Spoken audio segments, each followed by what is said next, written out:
বিস্তারিতটা একটু।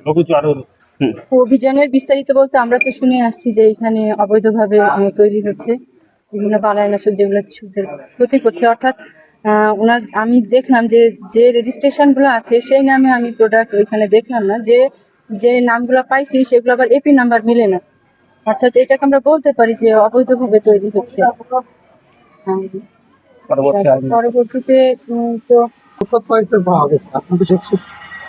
হ্যাঁ, মেয়াদোত্তীর্ণ ছিল, এবং ওনার যে আমাকে একটা লাইসেন্স দেখাইছেন সেইটাও হচ্ছে মেয়াদোত্তীর্ণ, অর্থাৎ 22 সালে মেবি এটা উত্তীর্ণ হচ্ছে 23 সালে।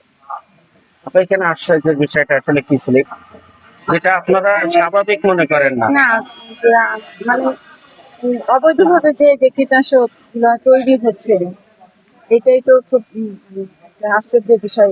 কৃষিতে কেমন ক্ষতি করতে পারে? কৃষিতে মানে ধরেন আমরা কোনগুলো টেস্টে পাঠাই, যে কীটনাশক গুলোর লাইসেন্স প্রাপ্ত অনুমোদন থাকে সেইগুলো আমরা টেস্টে পাঠাই, তারপরে দেখি যে সেটা ঠিক আছে কিনা, কিন্তু এইটা তো অবৈধ, কারণ উনি কোনার হচ্ছে নিবন্ধন নাম্বারই আমাকে দেখাতে পারেন না, তাহলে সেটা তো আমি টেস্টেও পাঠাইতে পারছি না যে ওর মধ্যে কতটুকু আসলে ইফেক্টিভ আমার হচ্ছে ইনগ্রিডিয়েন্ট আছে, সেটা তো আমি দেখতে পাচ্ছি না।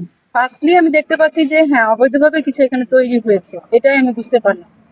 বিভিন্ন মোড়ক দেখলাম, বিভিন্ন কোম্পানি, বিভিন্ন মোড়ক কোম্পানি দেখে সেগুলো তো মিললো না যেহেতু এপি নাম্বারের সঙ্গে। বললাম যে যেটার রেজিস্ট্রেশন থাকে সেটা আমরা টেস্টে পাঠাই, পাঠানোর পরে ওটা শিওর হই। এখন তো এটা আমি ফার্স্টে যেহেতু ওনার মানে ডকুমেন্ট আমি পাইনি, সেক্ষেত্রে তো আমি টেস্টও করতে পারছি না, অবৈধ এখন আমি গণ্য হচ্ছে অবৈধ। কাগজ গ্রামে থাকবে, শহরে কি? ও ঠিক আছে।